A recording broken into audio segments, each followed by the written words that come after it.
Property. आज हम negotiable instruments act के 3 इंपॉर्टेंट प्रोविजन समझेंगे। Section 130, 131 and 131 A. ये sections mainly cross cheque, banker के लाइबिलिटी और बैंकर के प्रोटेक्शन से रिलेटेड हैं। तो चलिए इन तीनों सेक्शंस को समझना शुरू करते हैं। सेक्शन 130 बात करता है चेक बियरिंग नॉट नेगोशिएबल के बारे में। जब किसी चेक पर क्रॉसिंग के साथ नॉट नेगोशिएबल लिखा होता है तो चेक ट्रांसफ़र तो हो सकता है, लेकिन ट्रांसफरी को बेटर टाइटल नहीं मिलता।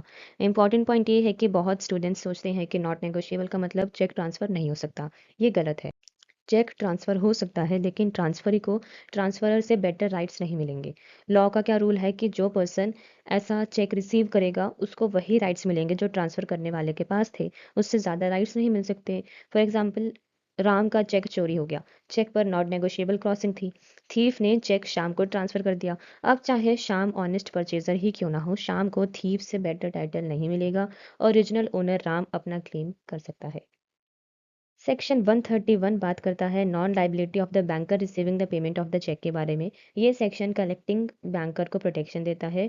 जनरल रूल ये है कि अगर बैंकर गुड फेथ में काम करे, नेग्लिजेंस ना करे, कस्टमर के लिए चेक कलेक्ट करे, तो बाद में चेक का टाइटल डिफेक्टिव निकलने पर बैंकर लाइबल नहीं होगा। अब कंडीशंस क्या है प्रोटेक्शन की? बैंकर को प्रोटेक्शन तब मिलेगी जब चेक क्रॉस्ड हो, यानी कि चेक जनरली क्रॉस्ड या स्पेशली क्रॉस्ड होना चाहिए। फिर है पेमेंट कस्टमर के लिए रिसीव की गई हो, बैंक अपने कस्टमर के बिहाफ पर कलेक्शन कर रहा हो। नेक्स्ट है गुड फेथ हो, कि बैंक की इंटेंशन ऑनेस्ट होनी चाहिए। और नो नेग्लिजेंस, बैंक ने रीजनेबल केयर ली हो। फॉर एग्जाम्पल, राम एक क्रॉस्ड चेक अपने बैंक अकाउंट में डिपॉजिट करता है। बैंक प्रॉपर वेरिफिकेशन के बाद चेक कलेक्ट कर लेता है। बाद में पता चलता है कि चेक का टाइटल डिफेक्टिव था। अगर बैंक ने गुड फेथ और ड्यू केयर से काम किया था तो बैंक प्रोटेक्टेड रहेगा। अब हम बात करते हैं कि ये प्रोटेक्शन आखिर एग्जिस्ट क्यों करती है। अगर बैंक्स को हर डिस्प्यूटेड चेक के लिए लायबल बना दिया जाए तो बैंकिंग सिस्टम स्मूथली फंक्शन ही नहीं कर पाएगा। इसलिए ऑनेस्ट और केयरफुल बैंकर को लॉ प्रोटेक्शन देता है। अब इसके बाद है एक्सप्लेनेशन। ये बात करती है क्रेडिट बिफोर रियलाइजेशन के बारे में। कभी कभी बैंक चेक क्लियर होने से पहले ही कस्टमर के अकाउंट में अमाउंट क्रेडिट कर देता है। लॉ कहता है इसी वजह से प्रोटेक्शन खत्म नहीं होगी।